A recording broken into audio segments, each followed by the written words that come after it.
Heyo, this is YetiWhiskers and welcome back to some more Minecraft here on the Yeti Cave. How's everybody doing today? Hopefully you guys are doing fantastic. Doing real good here myself. We are on the lookout for a good area to put a mob spawner, and I was hoping that this island over here would be good, but oh, ocean, mushroom field spore. Let's see.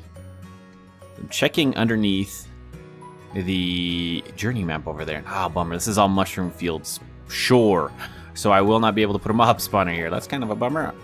All right, let's look around. So yeah, the plan today is to get us a mob spawner, and I'm just trying to find an island that's kind of close-ish. Like this one might work, lukewarm ocean, or something like this. That's kind of close. We can see from our island, so that we continue to get mob spawns as we're out and about. Ooh, this one I like. Let's see. Nope. Mushroom field spore shore. Good night. I can't say that right. Yeah, so that's the plan, is to try and go find ourselves a good spot that's close so that we continue to get mob spawns as we are working. Ah, pufferfish. These guys are dangerous. There's a whole clan of them. So yeah, we can get mob spawns and things. I'm running low on gunpowder, as we talked about, I think in the last episode, maybe the one before. These 58 rockets are it, friends. So I need to find somewhere that can get us some more gunpowder for rockets, and then bone meal is also a thing if I want to do some of the projects I have planned for the future.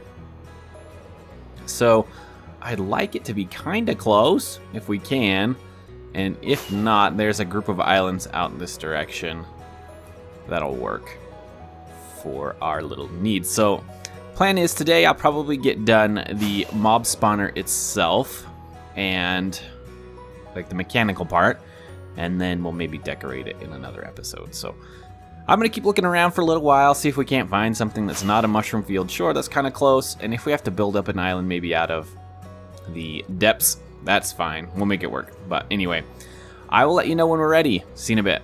Okay, so after a good little surveying, you can see we've used a bunch of more rockets. I have decided that this is probably where I'm going to be building our little mob farm, and I might actually move it in a little bit closer if we can. Just it's a little bit further out than I thought, so I might put it to this little section I'm kind of pointing to. I don't know how easy it'll be to see on YouTube, but a little bit closer here. So this is just something I want close, like I said, so that we can have them mobs spawning as we wander around, and we can just come back and grab whatever, yeah, whatever we need. I think this will do nicely. Put it right here. Go take a look at this from a distance as well and see if we like it better here or if we like it at the original spot better. So we'll come back over to our little beacon we got. Yeah, I kind of like that. That'll work. Either of them honestly aren't that bad. I might pick in the middle because I'm indecisive, but I think that'll work. Let's go over this way, maybe up here, and take another look from another area. Ooh, we missed a spot. Fix that real quick. Okay. Can't see it from here. I think that'll work out pretty good. If we go, I don't want it to be right in the middle, right lined up with this, but I think if we go right there, that's pretty good. So the plan is I'm going to gather a bunch of resources, hoppers, some soul campfires to kill the mobs, and then we're just going to do your basic standard mob platforms. We're going to do about 10 layers of it, I think. I'm loosely following is a design by Shulkercraft, I think. So I'll provide a link for that in the description. We're just gonna get the basis laid out today, and we'll go from there. So I will see you all once we've made some progress. All right, friends, here we are. So this is the place I've picked, our base of operations, so to speak. It's a little bit off center of this guy, and what we're gonna do is we're gonna build this guy out, and I have a little chest here that we will use, and from here we're going to build it, I think, this direction, and so we'll have our little base here, and then it'll go up quite a ways. So the plan is I'm going to build this, and then I'm going to go AFK for a minute. We'll fill up this chest with a whole bunch of items so that I can hopefully see all of the things we're going to get, and I'm going to get storage drawers with void upgrades. Thank you, Michael, for the suggestion last time about our little wolf farm. You guys remember that? We had that storage issue, and he recommended we use void upgrades, and I definitely should have thought of that and used it before. So thanks, Michael, I appreciate it, and we will get that going with this farm for sure, because this one's supposed to be producing something crazy like 10,000 items an hour or something. So we probably won't be using it all that often, and it's got a little on-off switch. I'm going to be using the design again from Shulkercraft, link in the description. So I've got all the items we'll need here. I've got a few extras of some things, but this is pretty much what we need. So it's not too terrible with the exception of dispensers if you're early game. The rest isn't terrible to get. Soul Campfire requires a decent amount of logs and resources, but other than that, and yeah, I guess you do have to go to the nether. But other than that, nothing. I mean, hoppers obviously are a pain too. I guess this isn't super early game. This is like mid-game, I would say, considering the iron that you have to get. I forgot about that. But otherwise, it's not terrible. So I'm going to go ahead and build this, and we will jump back in a minute. Welcome back, everybody. You can see I am way up high in the sky. I've been AFK. You can kind of see the island if you look at the periphery.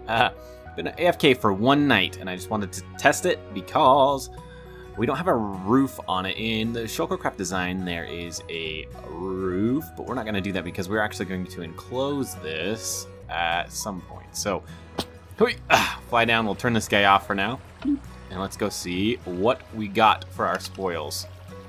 Okay, make sure that turns all the way off. Woohoo, this actually wasn't terribly... It didn't take terribly long to put together. I was surprised. So, ooh, hey. One night, which is about 5-ish minutes, I think, in-game. Look at all the heads. We've got a stack and a half almost of gunpowder. Feather. Ooh, looks like we got a chicken jockey. That's pretty exciting. This is just junk from building. 11 zombie heads, 13 creeper heads, 7 skeleton heads, 2 spider heads, a bunch of rotten flesh. Like, this is going to be amazing. Woo! I'm excited. All right. So, excuse me. All right. So, the next step is for us to build a little storage system down here. So, I'm going to get a bunch of storage drawers and whatnot put together. And it looks like these hoppers are keeping up. That was one of my concerns, is that just the one hopper here wouldn't keep up with the farm, but it seems to be doing just fine because in the tutorial he has like a little 3 chest system, or 3 of the hoppers are outputting items. So it seems to be working pretty good though with just one. I'm pretty excited that we've got so much stuff already, and I think this is probably all of the items that we will be getting. We may occasionally get a chicken head, but I think the odds of that are super, super small. So again, I'm gonna go get a bunch of storage drawers ready for this, and I'll jump back to you once we're done.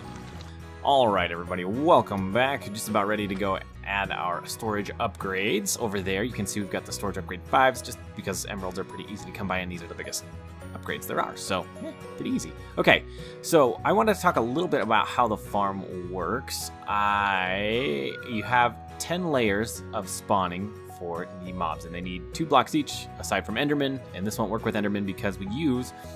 Inside, there's, right here, inside this layer right here, there is a little dispenser that shoots a water block out, or a water bucket, and it makes a water source right here, which updates the observer. Anyway, as the water shoots out, it pushes all the mobs off the side, and then this gets updated because the water block gets put there and then removed. Anyway, it sends a signal all the way up and all the way down, and we get ourselves a little water blocks to push the mobs off the side of the little platforms. And there's 10 platforms all the way up, and then on top there's a little redstone clock. You can see we've got like the little lever to turn it on and off, and that's what turns on the mechanism for the water sources to show up and the dispensers to work. And then way up high, like 100 blocks almost, there is a, oh, you can see it there. I've got myself a little AFK platform, and we'll put an elevator block up there so we can get up there easier. But for now, I've just been flying with rockets. And that is how this guy works. So we were up there so high, 100 blocks or so, so that the only thing that is within the range that mobs can spawn, which I think is like 108 blocks or something like that, is the 128 blocks, is the mobs that are here. So we're above the ocean, which makes it even better. The only spawning platforms within that 128 block radius are these right here, these 10 platforms. So that's why it is supposed to be so efficient. Anyway, let's go put our little storage upgrades in real quick, and I'll show you. We actually made this all... I made all this stuff under here a block too high, so I had to lower it down a little bit, and got ourselves a little storage area in here. So let's go ahead and quantify key, drawer key, and then we're actually going to unlock this one so that random items can pop in here. And you can see, here's all the items we had from before, and I'm just going to pop in void upgrades to each of these, and this just makes it so that any items that go over the storage capacity are just destroyed. We don't have any lag issues. We don't run into that same issue we had before at our wool farm. So there we go. Everything is up and running. This should be good to go. I'm probably going to spend some time in between episodes AFK up there so that we can get ourselves some items. I really need, as we've mentioned before, the gunpowder, but also bones for bone meal. That's pretty much it, guys. Thank you so much for watching. I do appreciate it, and we'll catch you in the next one. Bye.